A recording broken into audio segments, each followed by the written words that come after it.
chapter and may contain spoilers. Click off now if you'd rather wait. But suddenly, from all the laughter, a cry is heard. The cry of a baby Pan.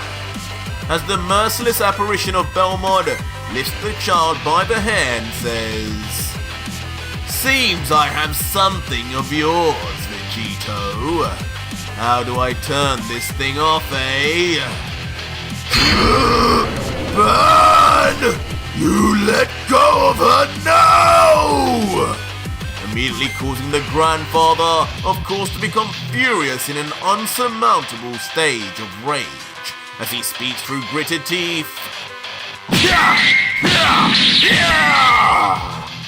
But back in reality, while all this mental trauma goes on, an equal amount of physical damage is laid out too, as the two destroyers Mule and Iwan continue to stamp on Vegito's face until barely a breath can be heard. But back in the dream, Belmont's eye begins to move slowly towards the still crying Pan until... Hakai! With one more final word said, the unthinkable is done to the defenseless child. As in a total throwback to what originally happened on Earth, the young baby Pan is erased prematurely once again, and this time right in front of her grandfather. And instantly, with this sight now in mind, freshly scorched into his eyes, something snaps finally within the now extremely brittle mental state of Vegito.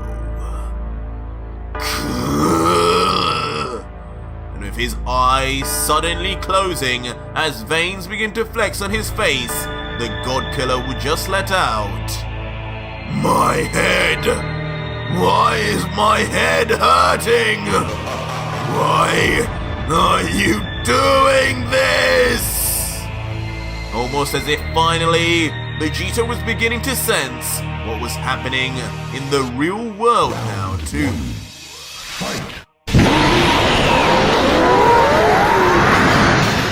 And with an ungodly roar that could only be described as coming from a true demon, Vegito screams to the sky, powering up, instantly breaking everything that bound him. But most notably, atop his head, where he was complaining about from being in pain, two vicious and uncharacteristic horns suddenly burst forth from the sides of his temple. And with the horns now at full length, and seemingly not even noticed by Vegito, once his eyes and expression came down back to normal, he begins saying, "Enough of this. Everything will be paid for now."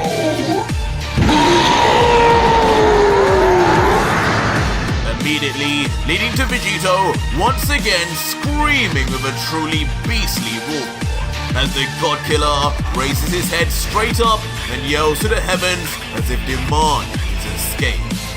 But soon enough, his entire body, as a result of his power-up, begins to completely become enveloped in a ball of shining energy that spits dark lightning all over until... Back on the outside, the barrage of stamps on Vegito seemingly finally begin to come to an end. As eventually, as the two gods raise their feet for one last time, all that can be heard is the breaths of their exhausted states. That is until... Wait a second. His energy, it's... Out of nowhere, Mule's face is totally lost in a flash of light that can only mean one thing.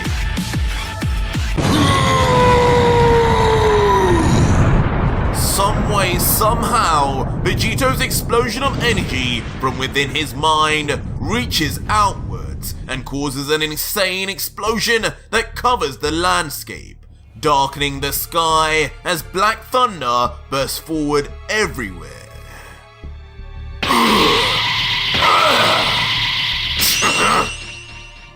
And when we look at the deities that watch on, luckily for them, both Iwan and Mule manage to survive, though thoroughly trying their best to cover and protect themselves as the wind and pressure from Vegito's power even blows off some of their clothing.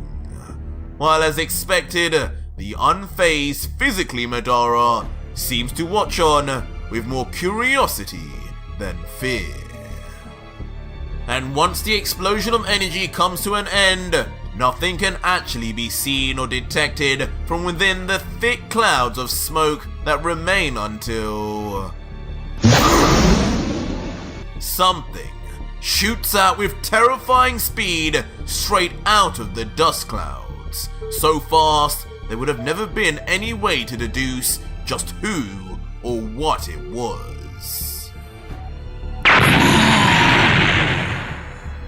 That is until finally a dark creature lands on the ground with a crash, not letting out any words but just beastly grumbles as if the stranger was less human and more animal. Could this really be who we think it is?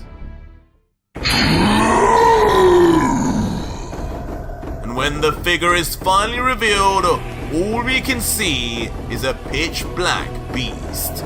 Horns visible and hair similar to Vegito, but any sense of the humanity seems to be well and truly gone.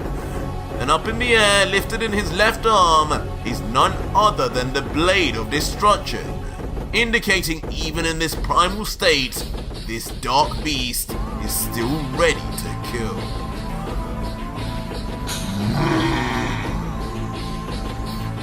As the grumbling, mysterious beast begins letting out steaming smoke which bellows out of his gritted mouth, and just one word then can be finally heard.